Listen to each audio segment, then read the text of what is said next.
çökmesine, sanayinin ve ticaretin bitmesine, işindeki, gücündeki insanların sefalete sürüklenmesine neden olan bunlar değil mi?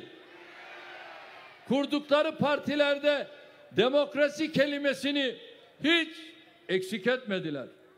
Peki soruyorum size, hangi demokraside seçilmiş milletvekilleri, belediye başkanları, teşkilat yöneticileri, örgüt militanlarına hesap verir? Hangi demokraside devletin yatırım hizmet için gönderdiği ödenekler yollara mayın döşemek için kullanılır? Hangi demokraside altyapı, üst yapı hizmetleri için merkezi yönetimin verdiği araçlar şehirlerin içinde hendek ve çukur kazmak için kullanılır? Hangi demokraside ülkenin aleyhindeki her girişime destek veren bir siyaset anlayışı olur? Bunlar demokrasi savunucusu değil, demokrasi düşmanıdır, demokrasi istismarcısıdır. Yakın dönemde biz demokrasi ve özgürlükler konusunda pek çok mücadeleye girdik. Gezi olaylarını hatırlayın. 17-25 Aralık emniyet, yargı, darbe girişimini hatırlayın. Terör örgütlerinin ülkemizin üzerine salınmasını hatırlayın. Ülkeyi istikrarsızlık batağına sürüklemek için oynanan oyunları hatırlayın. 15 Temmuz darbe girişimini hatırlayın. Ekonomimize kurulan tuzakları hatırlayın.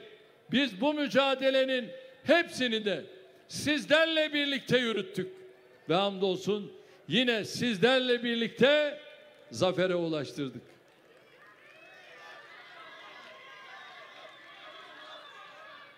Kardeşlerim, peki bunlar o dönemlerde ne yapıyorlardı?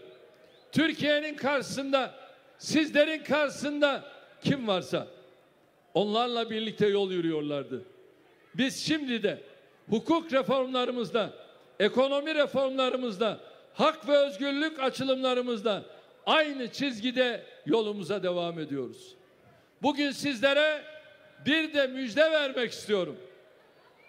Geçmişte uzunca bir dönem adı zulümle, işkenceyle, insanlık dışı muameleyle anılan Diyarbakır cezaevini yakında boşaltıyor ve kültür merkezi olarak sizlerin hizmetine sunuyoruz.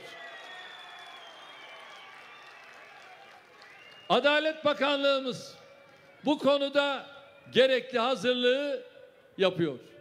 Böylece Diyarbakır'ın hafızasındaki bir kötü anıyı ortadan kaldırmış oluyoruz. Şehrimize hayırlı olsun.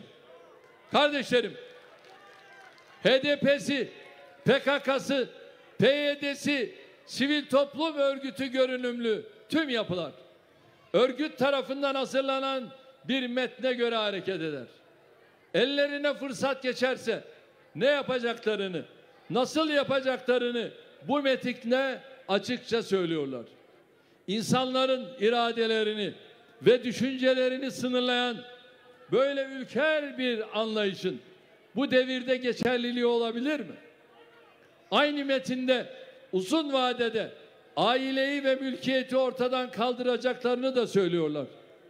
Bunlar size tanıdık geliyor mu? Evet, bunlar 1980 öncesindeki marjinal ideolojilerin söylemidir. Peki dünyada bu düşünce, bu yaklaşım kaldı, istismarcılar sürekli Kobani diyor ya, gidin bakın bakalım oradaki Kürt kardeşlerimize neler çektiriyorlar.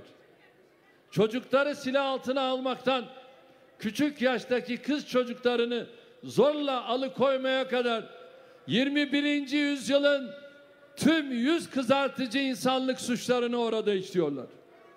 13 yaşındaki kızları, Kürt kızlarımızı daha kaçıranlar bunlar değil mi? 14 yaşındaki Kürt kızlarımızı dağa kaçıranlar bunlar değil mi? Bunlar hangi edepten bahsediyorlar? Hangi namustan bahsediyorlar? Bunlarda ne edep var, ne namus var. Bunlar kirli. Kobani'den kaçan kardeşlerimizden önemli bir kısmı hala ülkemizde yaşıyor. Biz bunların ciğerini biliyoruz. Her türlü riski göze alarak başlattığımız çözüm sürecinde neler yaşadığımızın şahidi sizlersiniz. Biz çözüm sürecini niye başlattık? Yeter ki artık anneler ağlamasın dedik. Yeter ki akan kan dursun dedik. Yeter ki milletimizin her kökenden, her inançtan, her meşrepten insanıyla kardeş olsun dedik. Bu bölgenin insanları demokrasiden, ekonomik büyümeden nasibini alsın diye baldıran zehiri de olsa bu meydanda söyledim. İçeriz dedik. Samimiyetle başlattığımız bir süreci bunlar provoke ettiler.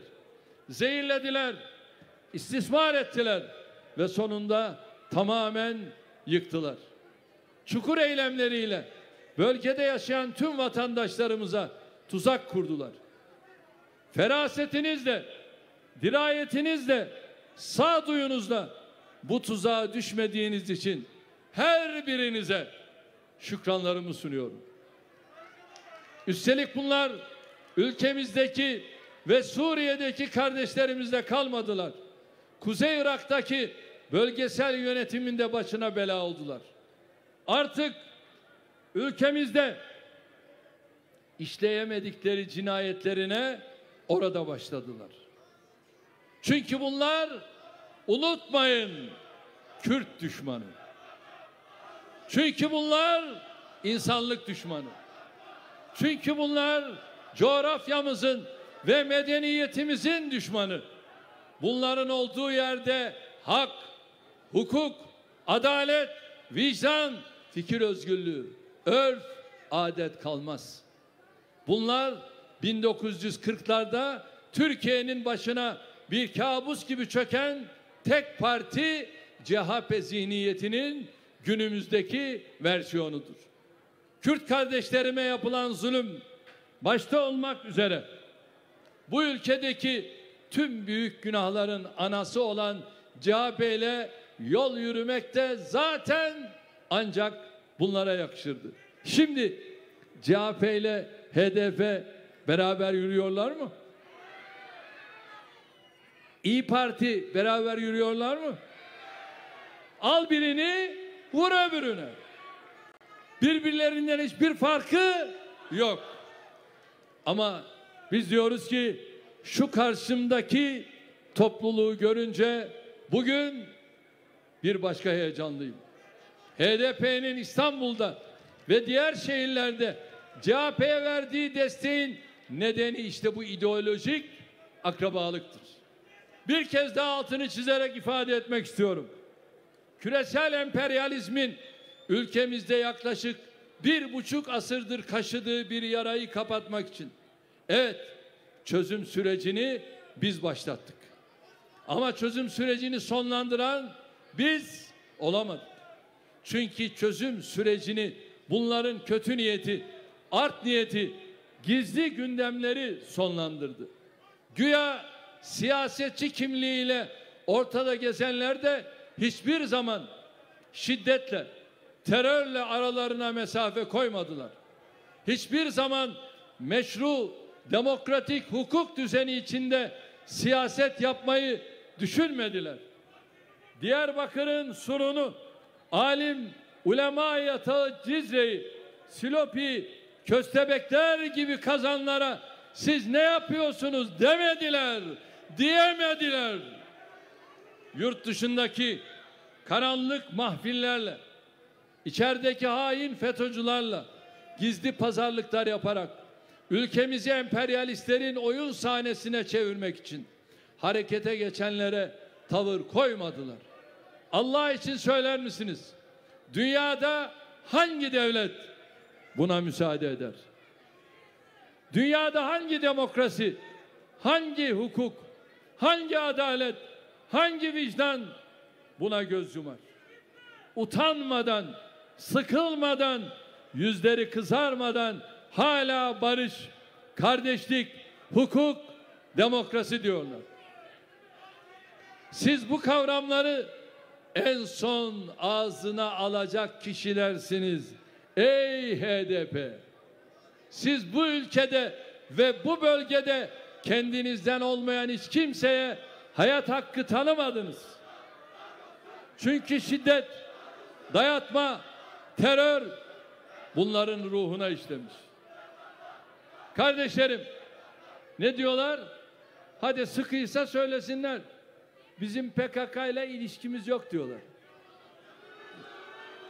Öyle demiyorlar mı? Bunların işi gücü yalan. Yanındaki ortağı CHP, onun da işi gücü yalan.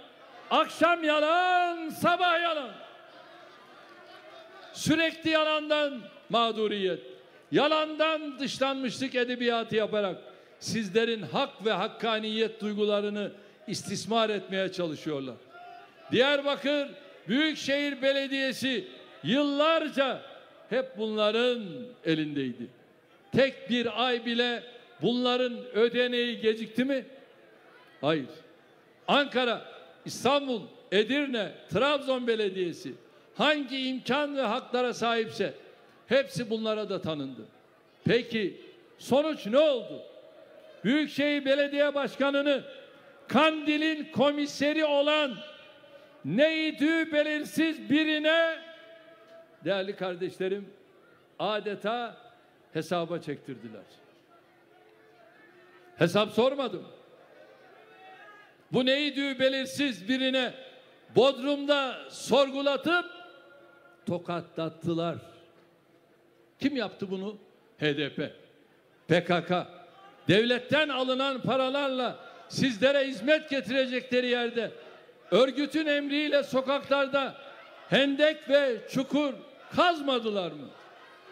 Onların yapması gerektiği halde dönüp bakmadıkları hizmetleri bizim bakanlıklarımız üstlenmek zorunda kaldı.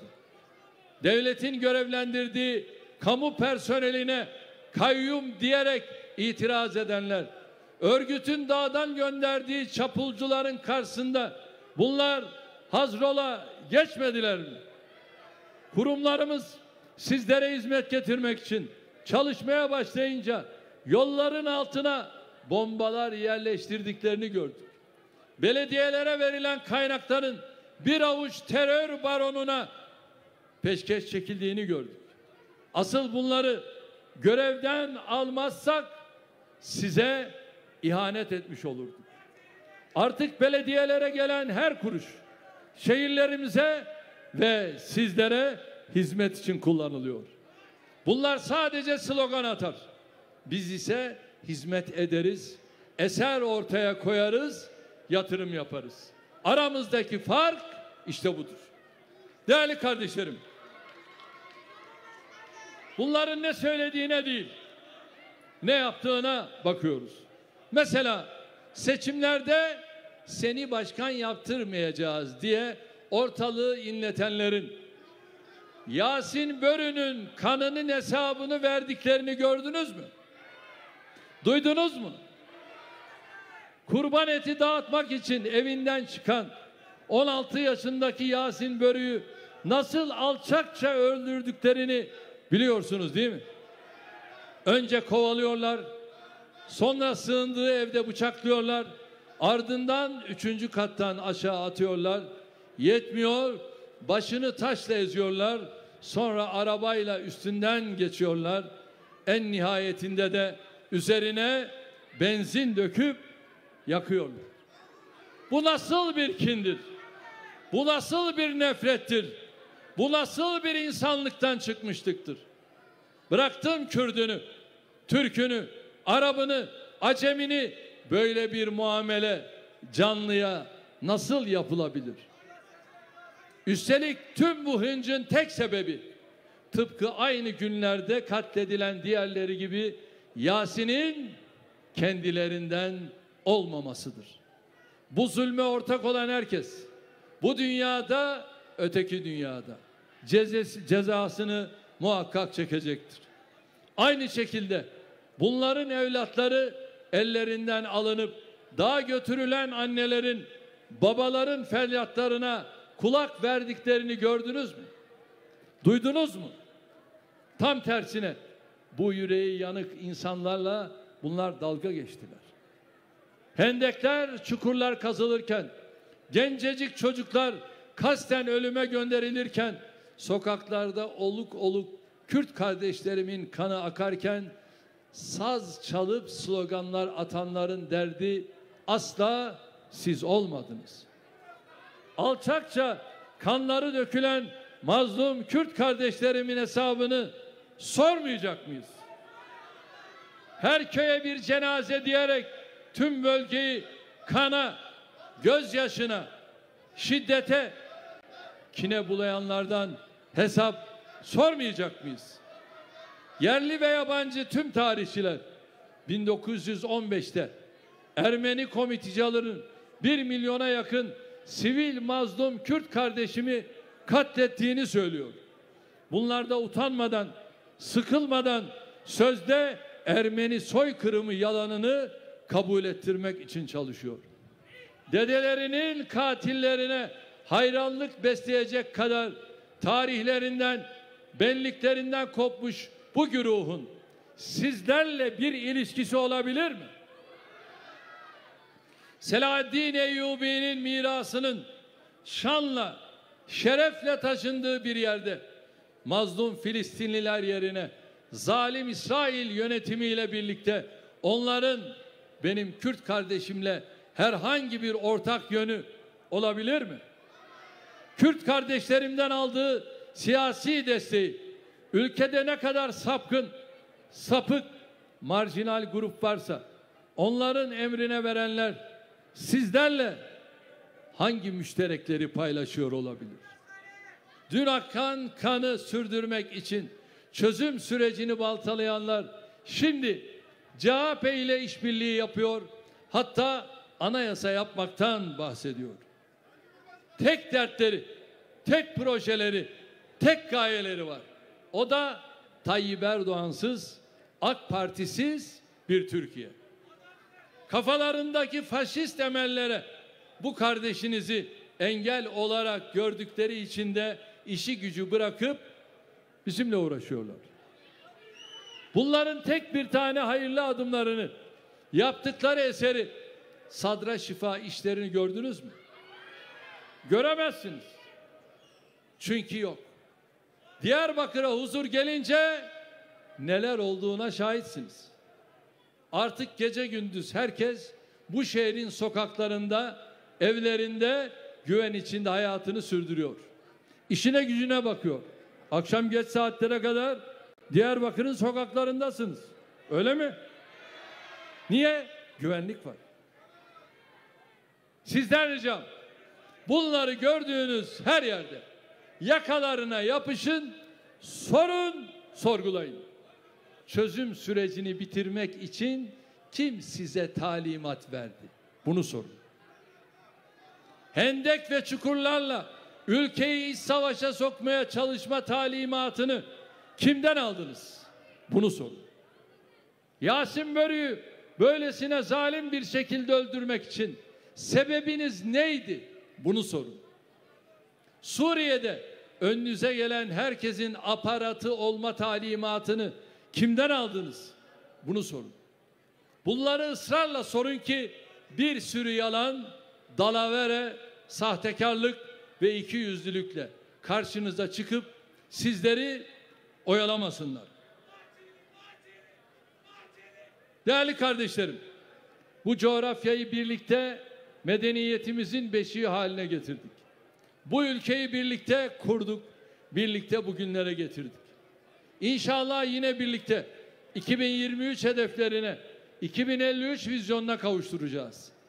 AK Parti'nin en büyük özelliği, ülkenin dört bir yanında iç ve dış şartlar ne olursa olsun eser ve hizmet siyasetini kesintisiz sürdürmüş olmasıdır. Türkiye tarihinin en büyük demokrasi ve kalkınma hamlesini bizim dönemimizde yaşamıştır. Ülkemizin 81 vilayetinin tamamına da Cumhuriyet tarihinde yapılanların 5 katı, 10 katı yatırımlarla çağ atlattık. Bu çerçevede Diyarbakır'a da son 10 yılda 46 katrilyon lira yatırım yaptık. Eğitimde şehrimize 6207 adet yeni derslik kazandırdık. Yüksek öğrenim yurt yatak kapasitemizi 5300'e çıkardık. Aralarında 33.000 seyirci kapasiteli Diyarbakır Stadyumunu da bu arada biz yaptık. 42 spor tesisini sizlerin hizmetine sunduk. Şehrimizin takımlarından birini en kısa sürede Süper Lig'de de görmek istiyoruz.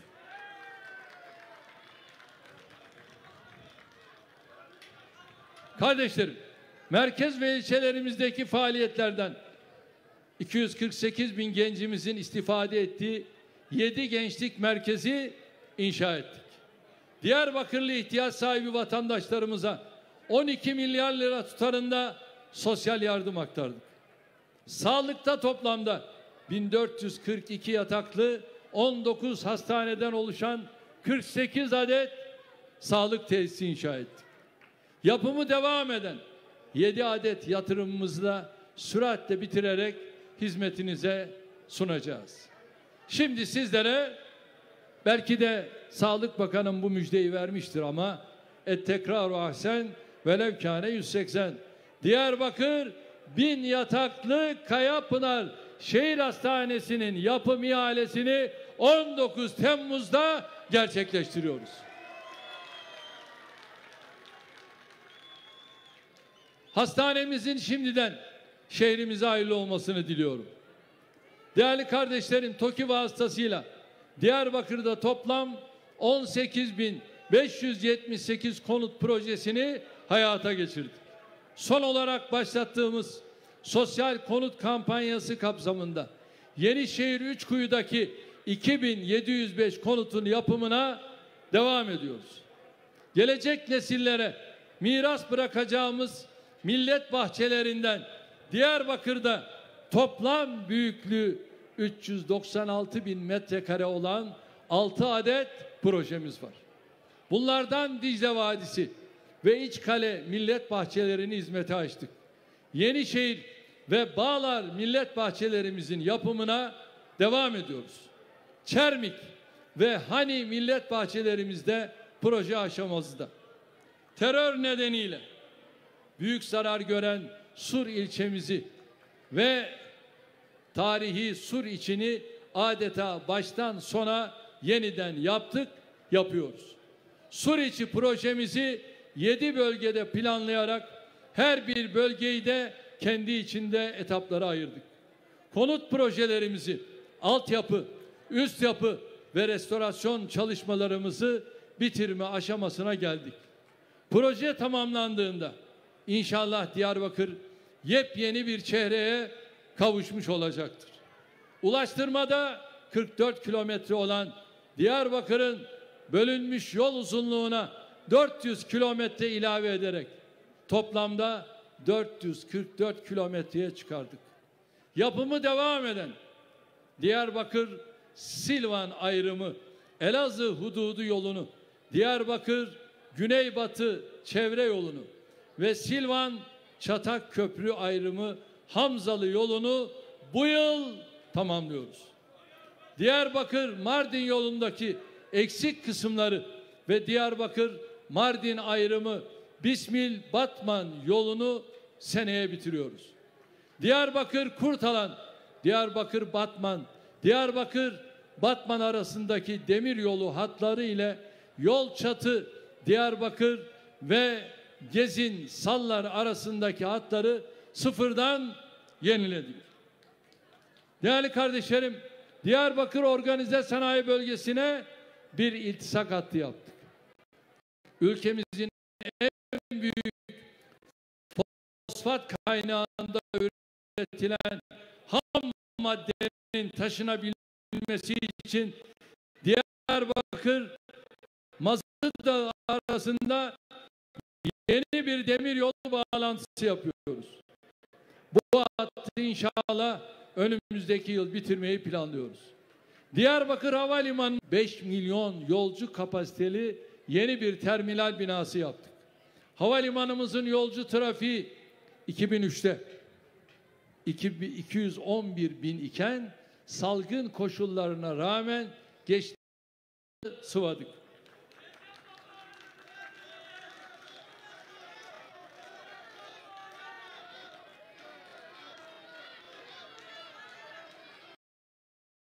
Değerli kardeşlerim,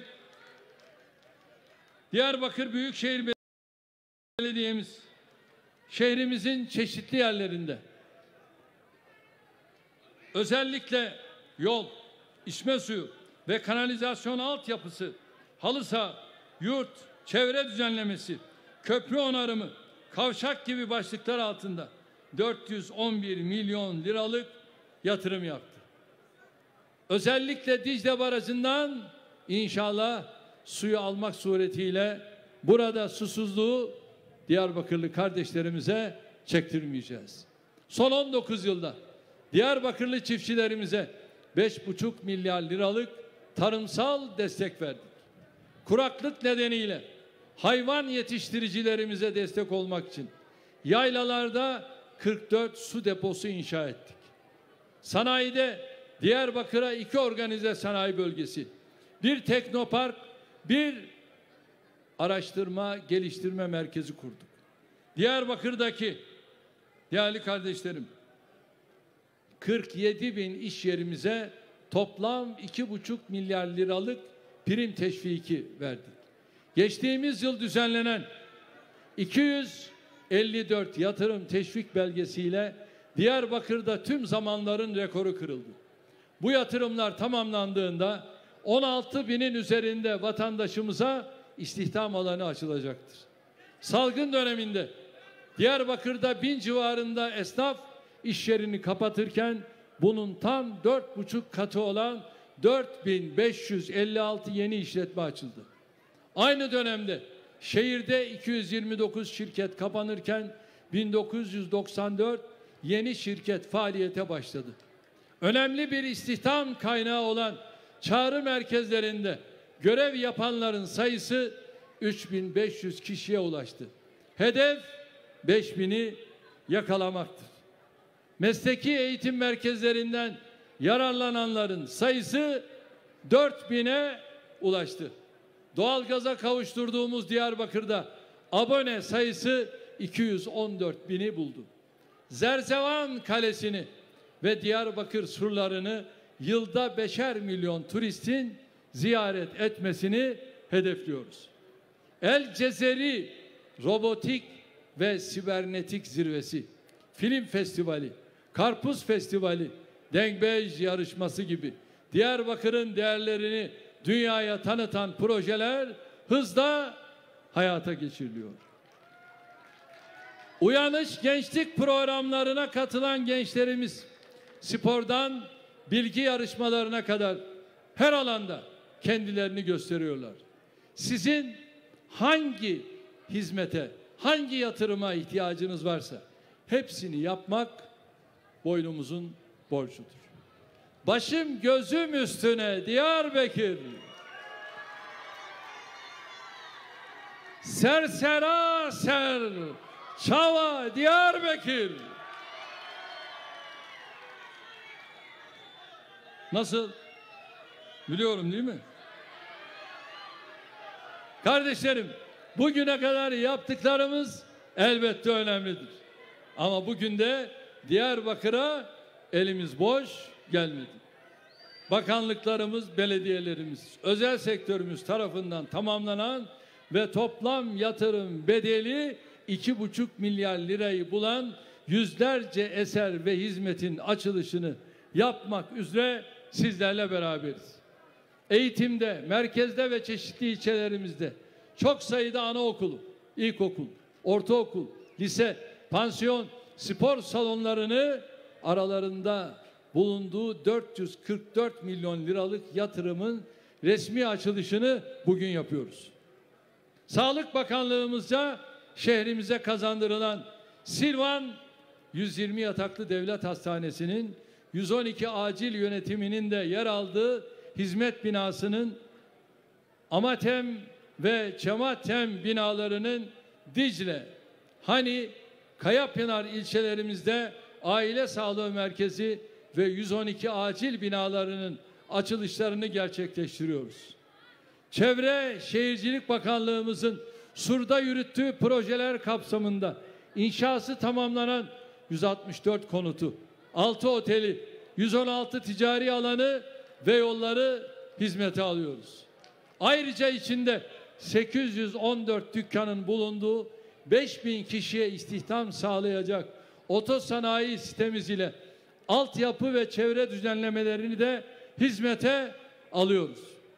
Ulaştırmada Çermik, Dicle, Çüngüç, Kulp, Hani, Lice, Kocaköy ilçelerimizin şehir geçişlerini tamamladık. Diyarbakır'ın diğer il ve ilçelerle olan bağlantı yolları da yeni imalatlarla, onarımlarla, trotuarlarla, bordürlerle iyileştirildi. Hani Kırımköy Köprüsü, Yenişehir Halil Viran Köprüsü, Ergani Hoşan Köprüsü restore edilerek yenilendi. Tüm bu ulaştırma yatırımlarının da resmi açılışlarını yapıyoruz. Kardeşlerim, artık sizleri bayağı yordum. Öyle görüyorum. Ama Tarım Orman Bakanlığımız Batman sağ sahil sulamasının ikinci kısmını, Ergani Barajı sulamasını, Çüngüş Malkaya Köyü'nü, Çatalderesi Taşkın Koruma Tesisini tamamladı. Bunları da hizmete açıyoruz. Şimdi hazır mıyız? Şimdi Molla Cezayir'den şöyle sizlere bir sesleneyim. Bakalım.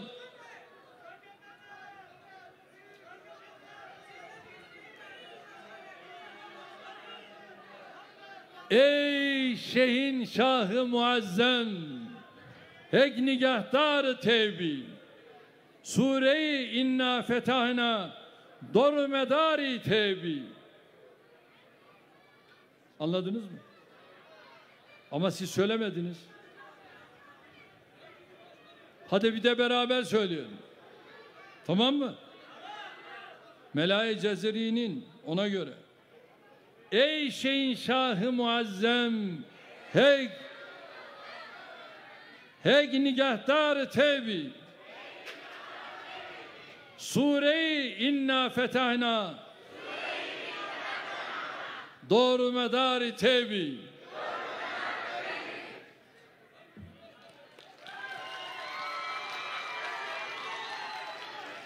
Manasını da söyleyeyim. Manasını da söyleyeyim. Ey yüce şahlar şahı, hak koruyucun olsun senin. İnna Fetahna suresi çevrende surun olsun senin.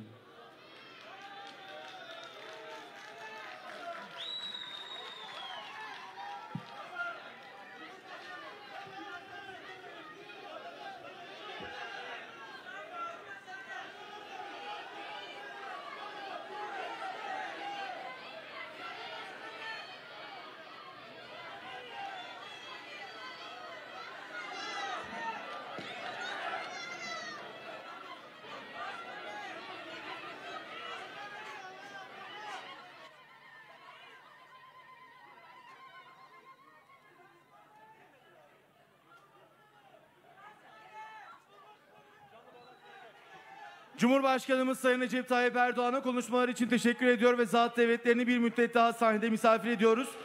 Değerli hemşehrilerimiz, Cumhurbaşkanımız Sayın Recep Tayyip Erdoğan, Diyarbakır'da yapımı tamamlanan Bismil Ovası Tarımsal Sulama Tesisleri, Diyarbakır Tekstil İhtisas Organize Sanayi Bölgesi 30 fabrika açılışı ve 4. Otosanayi sitesi ve yapımı tamamlanan diğer projelerin açılışını gerçekleştirecektir. Öncelikle telekonferans bağlantısıyla Diyarbakır Tekstil İhtisas Organize Sanayi Bölgesi'ne bağlanıyoruz. Karşımızda Sanayi ve Teknoloji Bakanımız Sayın Mustafa Varank bulunmakta. Buyurunuz Sayın Cumhurbaşkanım. Evet Sayın Varank, bizleri duyuyor musun?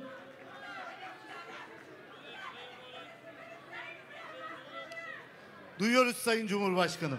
Şöyle bir orada zoom yapalım.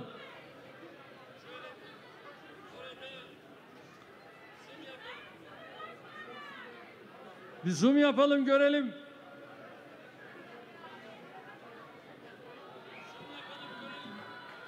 Hadi. Geniş aç.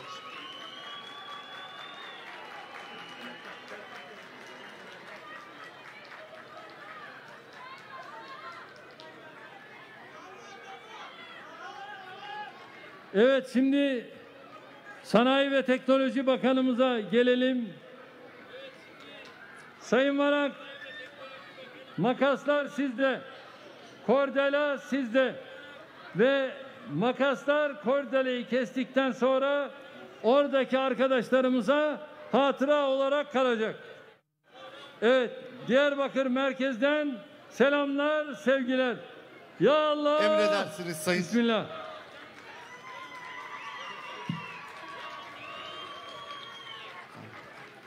Hadi.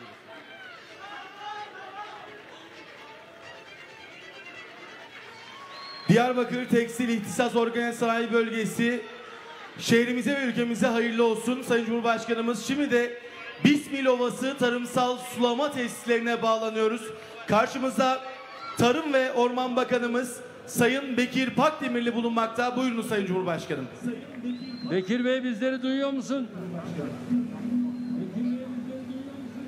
Sayın Cumhurbaşkanım, sizi gayet net duyuyorum.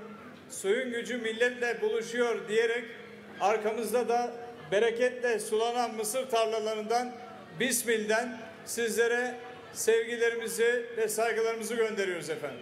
Evet, buton elinizde, elinizin altında. Dolayısıyla Diyarbakır merkezden selamlar, sevgiler. İnşallah butonlara basmak suretiyle her tarafı şöyle tarımda bereketlendirelim. Ya Allah! Bismillah.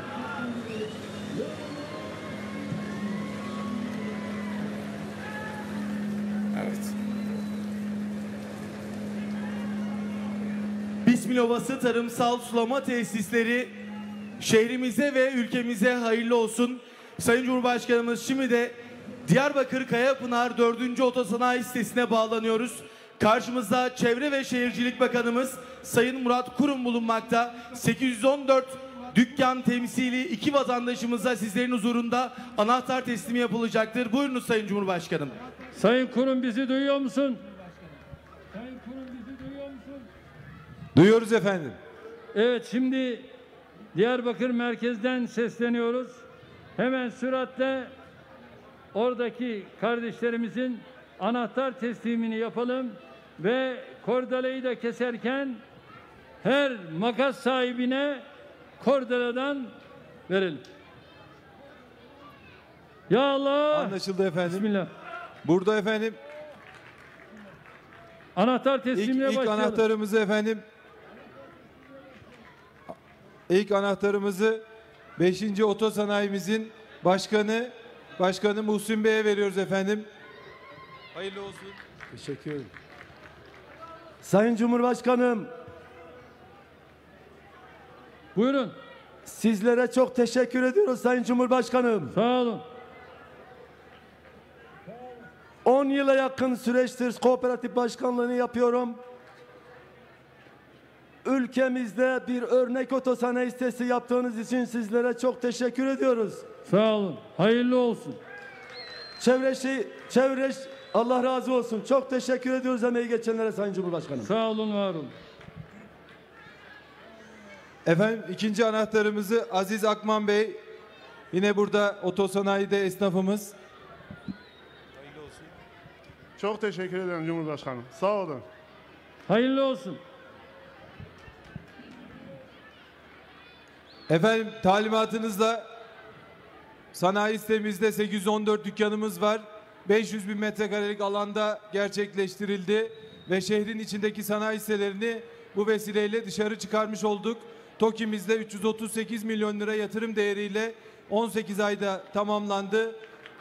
Emir ve talimatlarınıza hazırız efendim. Hayırlı olsun. Kordelaları kesiyoruz ve her makas sahibine makasları da bugünün hatırası olarak veriyoruz.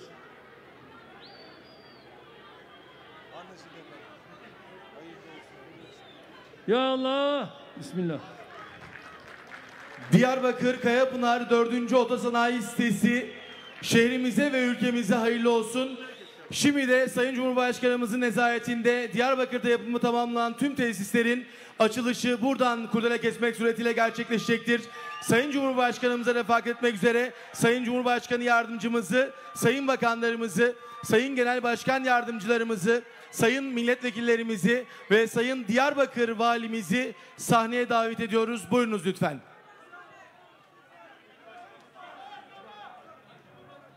Ve AK Parti Diyarbakır İl Başkanımızı sahneye davet ediyoruz. Buyurun lütfen.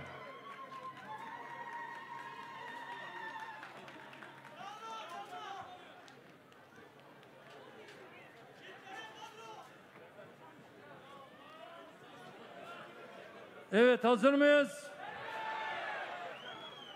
Bugünün anısına makaslar arkadaşlarımızda kalacak. Kordeleyi bu şekilde kesmiş olacağız. Ya Allah. Bismillah.